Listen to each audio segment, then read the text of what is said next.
ദൈവമേ, സ്തോത്രം സ്തോത്രം. മഹാപരിശുദ്ധനുമായ സ്വർഗീയ നല്ല പിതാവേ, നല്ലതും വിലയേറിയുമായ വിശ്വസിനായി നന്ദി സ്തുതിക്കുന്നു, സ്തോത്രം ചെയ്യുന്ന കർത്താവേ. യഹോവേ, നീ നീതിമാനെ അനുഗ്രഹിക്കും, പരിചയ കൊണ്ടെന്ന പോലെ നീ ദയ കൊണ്ട് അവനെ മറയ്ക്കും. ദൈവമേ, സ്തോത്രം കർത്താവേ.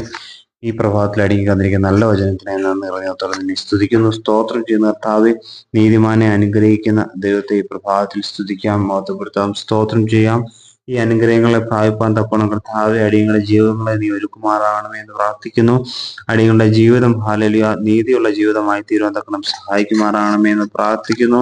ദൈവമേ, ഹല്ലേലൂയ, നിനക്ക് അനിഷ്ടമായതൊന്നും അടിയങ്ങളുടെ ജീവിതത്തിൽ സംഭവിക്കാൻ സ്വർഗം സമ്മതിക്കരുതേ എന്ന് പ്രാർത്ഥിക്കുന്നു. അടിയങ്ങൾ ചെയ്യുന്ന പ്രവർത്തനങ്ങളൊക്കെ കർത്താവെ, അതിൽ കർത്താവെ ഒരു നീതിയുള്ളതായി തീരുവാൻ ഹല്ലേലൂയ നിന്റെ മുമ്പിൽ ഹല്ലേലൂയ സ്തോത്രം കർത്താവെ അനുഗ്രഹിക്കപ്പെട്ട നിലയിലായി തീരുവാൻ തക്കണം സഹായിക്കുമാറാകണമേ എന്ന് പ്രാർത്ഥിക്കുന്നു. അടിയങ്ങളുടെ വാക്കുകളും ചിന്തകളും ഒക്കെ കർത്താവെ അതിനുവേണ്ടി ഒരുക്കുമാറാകണമേ എന്ന് പ്രാർത്ഥിക്കുന്നു. പ്രാർത്ഥന ഇടിക്കുക. സ്തോത്രം സാല യേശു ക്രിസ്തുവിന്റെ നാമത്തിൽ തന്നെ. ആമേൻ, ആമേൻ, ആമേൻ.